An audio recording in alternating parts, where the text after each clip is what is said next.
The only other innervation distribution that we really need to know to analyze in a clinical sort of a way the nerve injuries to the upper limb is a little bit about cutaneous sensory innervation.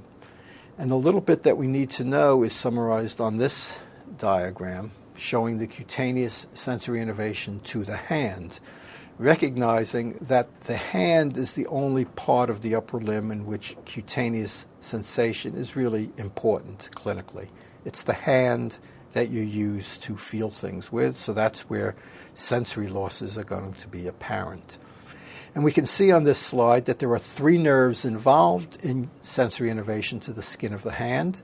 On the anterior or palmar surface, it's the median nerve and the ulnar nerve, with the separating line being the middle of the 4th digit.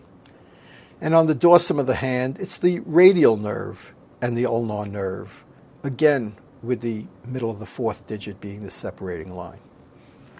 Now, although that's true, and those are the nerves involved in hand sensory innervation to the skin of the hand, again, if we think about this at a practical or clinical level, the part of the hand for which sensory innervation is critically important is this part of the hand. This is the part of the hand that you feel things with, the palmar surface of the thumb and index and middle fingers primarily, and that's where sensory losses would have a significant debilitating effect.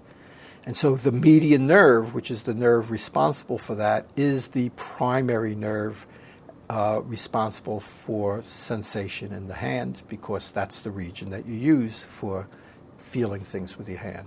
So when thinking about a median nerve injury, one of the first thoughts that should cross your mind is that a median nerve injury will have a significant effect on sensation in the hand. That's the most important functional loss that the patient would have.